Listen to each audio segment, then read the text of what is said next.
Olá a todos e sejam bem-vindos de volta para mais este episódio extra neste domingo, depois de mais uma edição do UFC no Brasil. Está no ar mais um episódio de História Revista.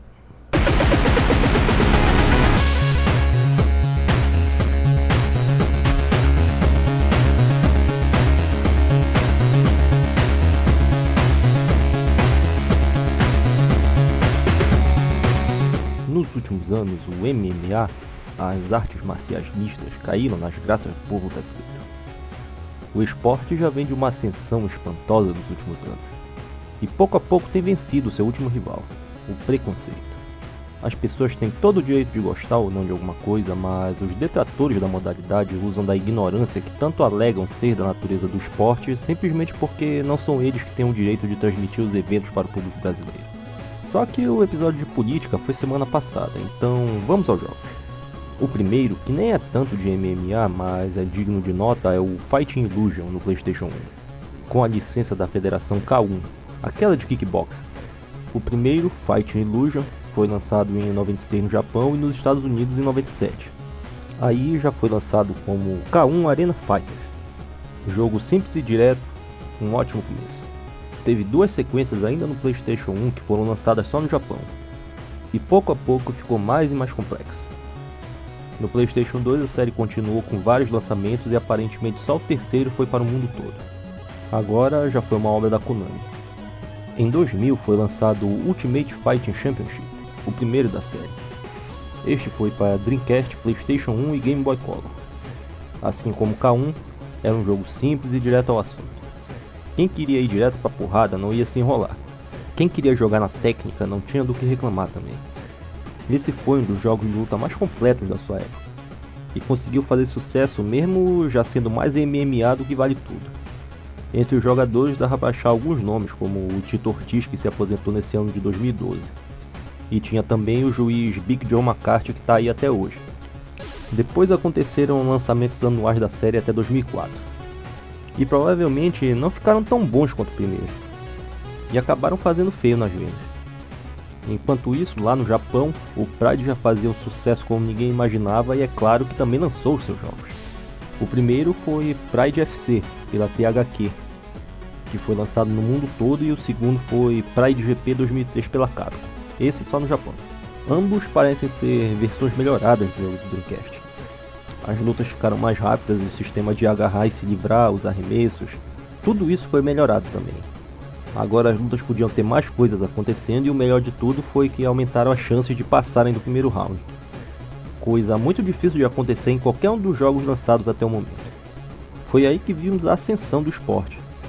O UFC meio que renasceu, aí em 2009 foi lançado pela THQ de novo o primeiro Undisputed, que já era um jogo sólido, mas não fez muito barulho.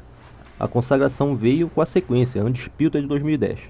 Ambos os jogos procuraram a riqueza de detalhes e nada foi poupado. Luta rápida, campeonato, modo carreira, cria o seu lutador. E especialmente tem o modo de lutas clássicas, onde a história tem que ser reproduzida ou reescrita. De brinde também vinham algumas lutas clássicas para assistir. Os únicos pontos fracos do jogo foram o modo carreira, que era muito brutal, o desenvolvimento do jogador era muito prejudicado porque tinha muita coisa que podia ser feita. E o sistema de submissões era muito complexo e difícil de entender. As condições que definiam se o jogador conseguia encaixar ou fugir do golpe não ficavam muito claras. Mas isso não impediu o jogo de fazer muito sucesso. Foi aí que o sucesso atraiu o olho grande de outras produtoras e apareceu a Electronic Arts como sempre. Eles que, por sinal, declararam que MMA não é esporte, vejam só.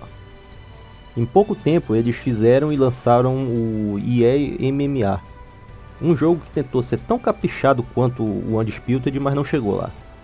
E mesmo não sendo tão bom quanto o outro jogo, temos que reconhecer que conseguiu ser diferente porque trouxe uma variedade maior.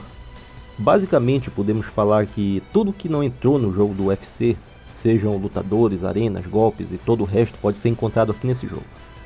O problema que pesa muito aqui foi aquela história de sempre da Electronic Arts insistir com o esquema de controle que os golpes são dados com o movimento do direcionado à direita.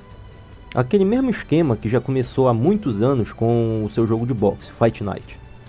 Coisa que não é errada, afinal isso funcionou muito bem lá nos outros jogos. mas a jogabilidade ficou muito confusa, não é o tipo de coisa que se pega o jeito rapidamente. Muito botão para apertar, muita variável, e o pessoal preferiu mesmo jogando Disputed. Afinal, o esquema de controle desse jogo tem se desenvolvido há pelo menos 10 anos desde o primeiro jogo lá no Dreamcast. Aí chegamos em 2012 e lançaram o UFC 3, que corrigiu todos os problemas e melhorou tudo o que dava. Agora são por volta de 150 lutadores, e isso inclui a galera do Pride. Também fizeram a arena, o juiz, a narração, toda a história. O jogo é realmente excelente, mas isso não foi o bastante para garantir que a licença da THQ continuasse. Aí apareceu a galera da Electronic Arts e assinou com o UFC. Já garantiram a produção do próximo jogo. Eles que falaram que esse esporte não é esporte, é brutalidade, é selvageria. Mas isso foi só até a hora que começou uma coceira no bolso. Agora é torcer para que não façam nenhuma besteira.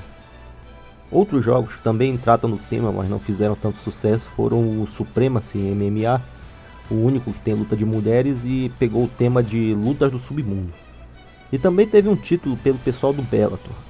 De todos, o título mais alternativo com certeza é o UFC Trainer. Um jogo que pede o uso do Kinect ou do PS Move para fazer umas rotinas de treino. Tudo isso, claro, com muita motivação dos treinadores. E esse foi um pequeno histórico do que aconteceu de MMA nos videogames. Vimos como, da mesma forma que seus jogos pouco a pouco evoluíram de mais um jogo de luta entre muitos, foram crescendo e se tornaram o verdadeiro simulador do seu esporte.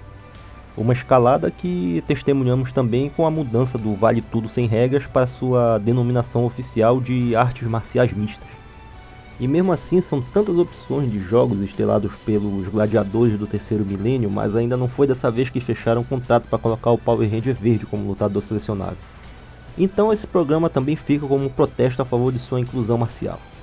E obrigado a todos por sintonizarem nosso programa e mais essa vez extra. Lembre-se de assinar o nosso Twitter e dar um joinha aqui no vídeo e no Facebook também. Esse aqui é o nosso canal oficial, já se inscreveu? É só clicar ali em cima, jogo rápido. Tem também o nosso e-mail e pode mandar lá ou aqui mesmo sua mensagem. Deixe um comentário, uma crítica, uma piada. E não deixe de visitar o nosso parceiro, o canal Programadores de Jogos, no link aí na descrição. Fica aqui um abraço a todos e até a próxima.